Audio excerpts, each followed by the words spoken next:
Mount Abu में पिछले 8 दिनों से लग रही आग ने जहां प्रशासन की नींद हराम कर रखी है, तो वहीं बढ़ रही आग के चलते स्थानीय प्रशासन में वायुसेना की मदद ली।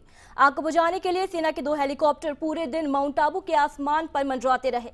दोनों हेलीकॉप्टर्स में 80 से ज्यादा राउंड किए और आग पर कुछ हद तक सफलता पाई, लेकिन तकरीबन रात के 9 बजे माउंट आबू और आबू रोड मार्ग पर आग ने फिर से अपना प्रचंड रूप दिखाना शुरू कर दिया।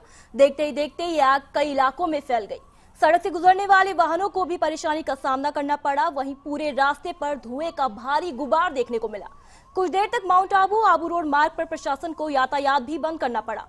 4 फायर ब्रिगेड की मदद से आग पर मदद ली गई, लेकिन आग पर काबू नहीं पाया गया है। तो करीब दर्जन भर पानी के टैंकर भी मंगाए गए, लेकिन तेज हवाओं ने आग को और बढ़ा दिया है।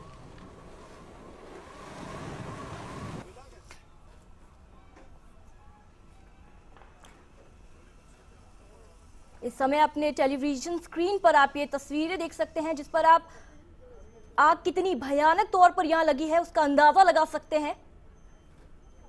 धुएं का गुबार यहां पर आसमान में दिखाई दे रहा है और कितनी भीषण आग यहां पर आबू की वादियों में लगी हुई है।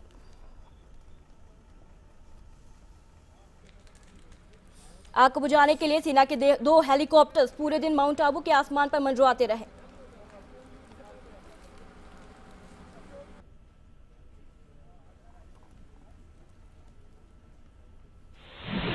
माउंट आबू में आग लगने का सिलसिला बदस्तूर जारी है, जहां आज सुबह एयरफोर्स के 2 हेलीकॉप्टरों ने आग बुझाने का प्रयास किया था, लेकिन शाम ढलते ही जहां हेलीकॉप्टर उड़ नहीं सकते थे, वहां पीछे का नज़ारा हम देख सकते हैं कि इस वक्त माउंट आबू और आबू रोड का यह मुख्य मार्ग है और यहाँ पर हम देख सकते हैं कि कितनी भीषण आग लगी हुई है। जहाँ वन विभाग और स्थानीय प्रशासन है, सेना के जवान है, वो यहाँ पर मुस्तैदी से जुटे हुए हैं, लेकिन आग ने अपना यहाँ पर इतना विकराल रूप धारण कर चुका है कि यहाँ पर आग पर नियंत्रण पाने में कठिनाइयों का सामना करना पड़ा। हम दृश्यों में देख सकते हैं कि किस प्रकार टैंकर की सहायता से आग पर काबू पाने के यहाँ पर प्रयास किए जा रहे हैं, लेकिन यह आग हवा के कारण और तेज होती हुई नजर आ रही है। सहयोगी शरद अग्रवाल के साथ Kamlesh Prajapat, first India news, mount Abu, Sirohi. इस खबर पर ज्यादा जानकारी के लिए हमारे साथ हमारे संवाददाता कमलेश प्रजापत जुड़ चुके हैं। जी कमलेश, क्या कुछ हालात हैं इस वक्त? जी बिल्कुल जयकृति, मैं बताना चाहूंगा अपने दर्शकों को, पिछले 8 दिन लगभग बीत चुके हैं माउंट आबू के जंगल में जो आग लगी है, और कल कहते हैं कि हद तक एक जो वायुसेना के प्रयास थे और स्थानीय जो प्रशासन है उनके प्रयास थे, उनकी वजह से 80% आग पर काबू पा लिया गया था। लेकिन जो रात 9 बजे तेज हवाओं चलने का दौर शुरू हुआ और उसके बाद जो आग ने जो प्रचंड रूप धारण किया था, उसकी वजह से जो माउंट आबू और आबू रोड का जो मुख्य मार्ग है वो वहां पर भारी मात्रा में आग लगी। लगभग अब तक कुल बात करें तो लगभग 80 हेक्टेयर का वन क्षेत्र यहाँ पर जल चुका है। जी जय जी कमलेश, आग पर काबू पाने में फिलहाल सबसे बड़ी परेशानी क्या आ रही है? आग पर काबू, हम परिस्थिति की बात करें कि आग जो यहाँ पर लगी हुई है, माउंट आबू के जंगलों का स्ट्रक्चर ऐसा है कि वहाँ पर गहरी खाइयां हैं और ऊंची पहाड़ियां भी, जिसकी वजह से वहाँ तक जो मजदूर वगैरह जो काम करते हैं या कहें वन विभाग के जो कर्मचारी जो काम करते हैं, उनको पहुंचने में ही इतना समय लग जाता है कि आग अपना विकराल रूप धारण कर लेती है। हालांकि वायुसेना की यहाँ पर मदद ली जा रही है। 2 हेलीकॉप्टर यहाँ पर लगे हुए हैं। उन्होंने कल यहाँ पर 80 राउंड किए थे और जिसकी वजह से एक हद तक तो आग पर काबू पाया गया था, लेकिन तेज हवाएं यहाँ पर परेशानी का सबब बनी हुई, जिसकी वजह से आग पर नियंत्रण का पाना परेशानी का सबब बना हुआ है। जी कमलेश, क्या आग से रिहायशी इलाकों को भी यहाँ पर खतरा है?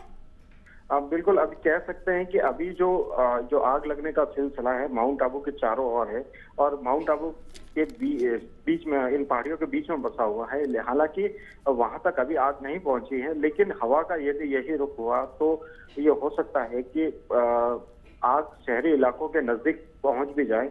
लेकिन अभी भी हम देख सकते हैं कि वायुसेना के जो हेलीकॉप्टर है वो लगातार यहाँ पर माउंट आबू के आसमान पर मंडरा रहे हैं और आग को बुझाने के लिए यहाँ पर प्रयास किए जा रहे हैं। वही वन विभाग कहें या कहें स्थानीय प्रशासन के जो आला अधिकारी हैं, वो रात तक माउंट आबू की इन्हीं सड़कों पर मॉनिटरिंग करते हुए भी नजर आए थे और अभी वर्तमान की बात करें तो यहाँ पर आग को बुझाने के यहाँ पर प्रयास जारी हैं। जी जयकृति। जी, आग से अब तक किस तरह का नुकसान हो चुका है? नुकसान की बात की जाए तो माउंट आबू के जंगलों में जो रेंगने वाले जो जीव होते हैं, उनको जरूर यहाँ पर हानि होती हुई नजर आ रही है, क्योंकि वे आग इतनी तेज और हवाओं के साथ लगती है जिसकी वजह से जो रेंगने वाले जीव होते हैं वो जंगल से बाहर नहीं निकल पाते। और बात करें बड़े जीवों की, तो वो जैसे ही आग लगती है तो सुरक्षित स्थानों की ओर प्रस्थान कर जाते हैं। शहरी इलाकों में भी रात को ऐसी सूचनाएं मिल रही थी कि 3-4 भालू शहरी इलाकों में भी आ गए थे, जिसकी वजह से ये कह सकते हैं कि जो रेंगने वाले जीव थे उनको जरूर हानि हुई है। बड़े जानवर अभी सुरक्षित माने जा रहे हैं। जी कमलेश, इस तमाम जानकारी के लिए आपका शुक्रिया। बता दें, जैसे कि हमारे संवाददाता कमलेश प्रजापत ने बताया कि हेलीकॉप्टर की मदद से आग बुझाने के यहाँ पर प्रयास जारी हैं। 80% आग पर काबू पा लिया गया था, लेकिन तेज हवाओं के चलते आबू रोड माउंट आबू मार्ग को भी बंद करना पड़ा और आग ने फिर से विकराल रूप धारण कर लिया। गहरी खाइयां हैं यहाँ पर, जिससे मजदूरों को तकलीफ होती है।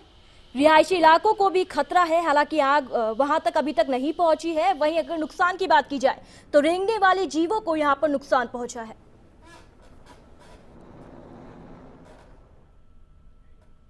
डीडवाना के नेहरू पार्क चौराहे पर स्थित चाइनीज आइटम के मार्केट में कल आग लग गई। इस हादसे में सिलेंडर फटने से सारा सामान जलकर राख हो गया है। वहीं माना जा रहा है कि इसमें करीब 5 लाख रुपए का नुकसान हुआ है। हालांकि गनीमत यह रही, इस हादसे में कोई जनहानि यहां पर नहीं हुई।